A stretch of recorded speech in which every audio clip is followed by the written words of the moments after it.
सब देखने और सुनने वालों की खिदमत में मोहब्बत भरा सलाम। नाज़रीन, हमारी नशरियात आप टिकटॉक पे भी देखेंगे और यूट्यूब पे भी और सब्सक्राइब भी करेंगे। आज हमारे साथ इरफान अहमद खान साहब हैं जर्मनी से। खान साहब, ये बताइए कि इसराइल इस वक्त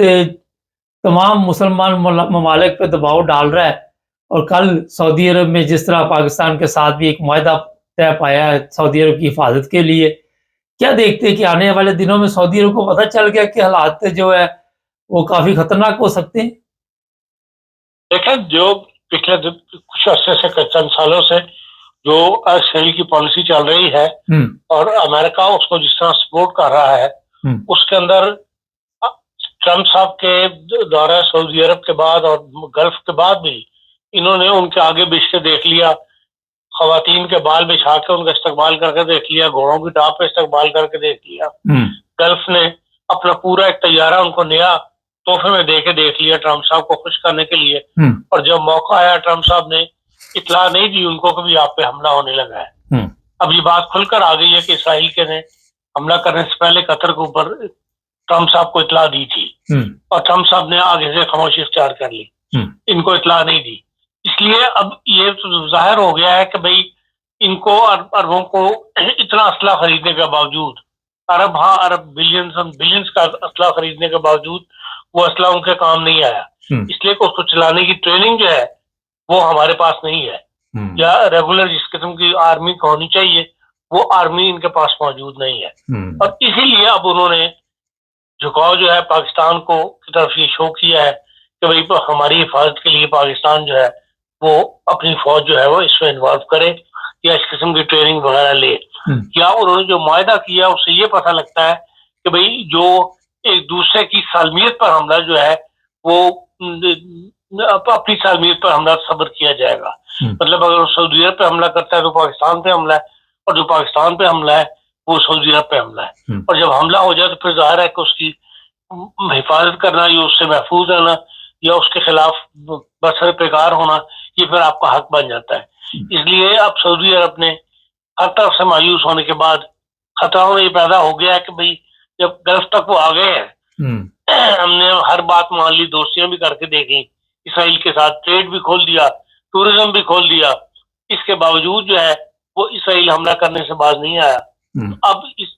खतरा पैदा हो गया कि भाई ये स्टेप बाय स्टेप जिस तरह आगे बढ़ रहे हैं तो ये अब सऊदी अरब की भी बारी आने वाली है और बाकी गल्फ स्टेट की बारी आने वाली है। इसीलिए अब ये इकदाम जरा उठाया गया है। जो OIC कॉन्फ्रेंस हुई है उसके अंदर भी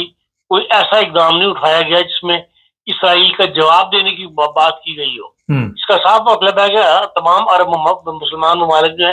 वो डर गए हैं इसराइल से, और डरे हुए इसलिए है कि भाई उसके ऊपर अमेरिका है, अमेरिका के साथ तो कोई लड़ने के लिए तैयार नहीं है। तो इसीलिए अब उन्होंने अपनी हिफाजत आपके तहत ये कदम उठाया है कि चलें जो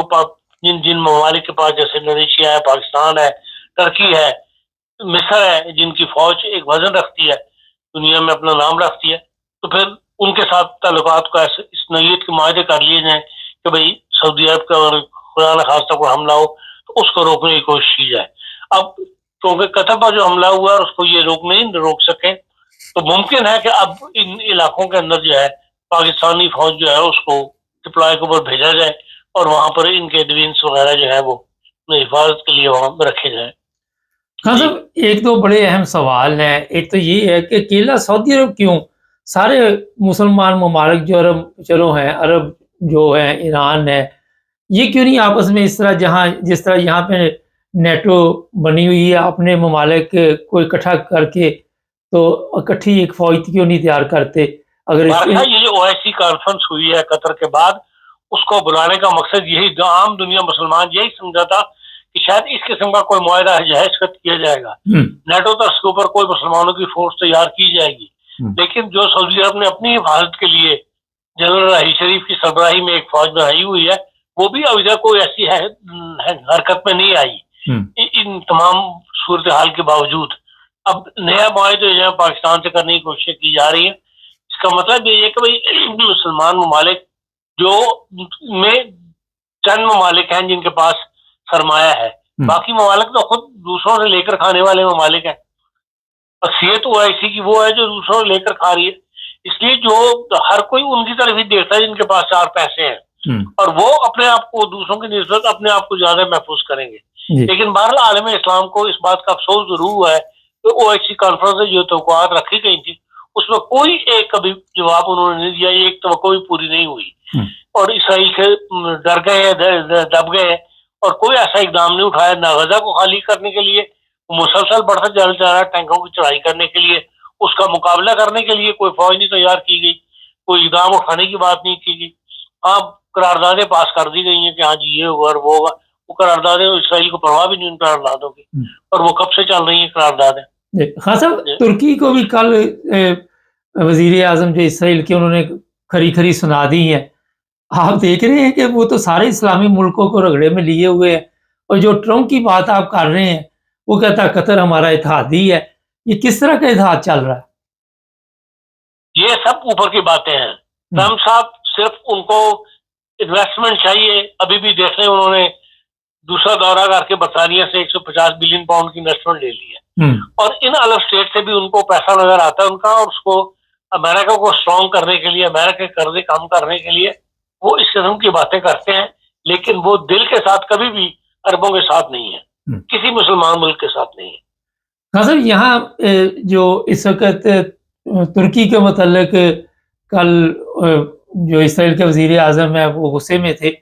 آپ دیکھ رہے ہیں کہ آنے والے دنوں میں ترکی کے لیے بھی کوئی مشکل پیدا ہو جائے گی؟ دیکھیں، ترکی نے ہمیشہ اسرائیل کا ساتھ دیا ہے، اسرائیل کے ساتھ تعلقات رکھے ہیں۔ اب ترکی کی موجودہ حکومت جو ہے، جو اسی اردگان کے، اب اس کو بھی اتنے سال ہو گئے حکومت کرتے ہوئے، اس نے مسلمانوں کی طرف جھکاؤ دکھایا ہے، ورنہ اس سے پہلے جتنے بھی حکومتیں رہی ہیں وہ اس طرح پرو اسرائیل یا اسرائیل کے ساتھ تعلقات رکھنے والی حکومتیں رہی ہیں، اور اب بھی جو اسرائیل ہے وہ اس حد تک نہیں جائے گا کہ وہ اپنی یا ٹریڈ بند کر دے یا اسرائیل کے ساتھ جو ہے تعلقات میں، یقیناً مسلمانوں کی فیور میں بولے گا ضرور، جس کے جواب میں وہ بھی آگے سے اس کو دھتکاریں گے یا اس کا جواب ضرور دیں گے اسرائیلی والے، لیکن پریکٹیکلی اقدام عربوں کی خاطر اسرائیل مطلب ترکی اسرائیل کے خلاف اٹھائے، یہ اس بظاہر اب تک اس ہسٹری ہے ترکی کی، اس میں یہ امکان نظر نہیں آتا۔ اچھا، آخر پہ یہ بتائیے، پاکستان بڑا خوش ہوا ہے،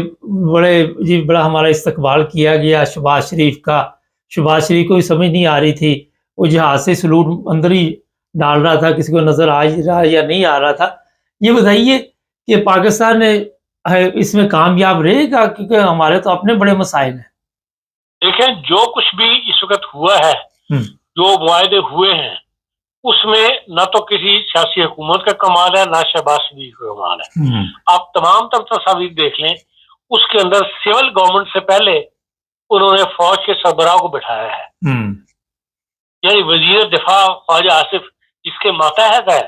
کمانڈ چیف فیلڈ مارشل، اس کو جگہ دی گئی ہے خواجہ آصف سے پہلے، اور بعد میں خواجہ آصف کو دوسرے روبے میں بٹھایا گیا ہے۔ وزیر اعظم، نائب وزیر اعظم کے بعد سب سے زیادہ امپورٹنس دی گئی ہے وہ ہمارے فوج کے کمانڈر چیف کو دی گئی ہے سعودی عرب کے اندر۔ اس کا مطلب یہ ہے کہ تمام دار و مدار جو ہے سعودی عرب وہ پاکستانی فوج کے اوپر کرتا ہے، اور وہ فوجی کی معرفت جو ہے تمام مدد لے گا یا مدد اپنے اقدامات اٹھوائے گا۔ یہ کیونکہ سول بار حکومت کے ذریعے ہی کام ہوتے ہیں، معاہدے حکومتوں کے درمیان ہوتے ہیں، شخصیات یا اداروں کے درمیان نہیں ہوتے، اس لیے یہ ایک مجبوری ہے کہ وہ آپ کو سامنے فرنٹ لائن کے اوپر جو ہے حکومت، جس وقت جو بھی وزیر اعظم پاکستان کا ہے وہ نظر آ رہا ہے، لیکن در حقیقت پر سے پردہ یہ تمام معاہدے جو ہیں یہ پاک فوج کے ساتھ کیے جا رہے ہیں۔ بہت شکریہ خان صاحب کا۔ پاک فوج، جی جناب، ہر جگہ پہ ہماری فوج ہے، تو ظاہر معاہدے بھی انہیں کے ساتھ ہوں گے۔ ان کو پتا ہے یہ گورنمنٹ آج گئی، کل گئی، کب گئی، آئی گئی، کسی کو بھی نہیں پتا، گورنمنٹ کو بھی نہیں پتا۔ چینل کو سبسکرائب کریں، ٹک ٹاک پہ بھی دیکھیں اور یوٹیوب پر بھی دیکھیں۔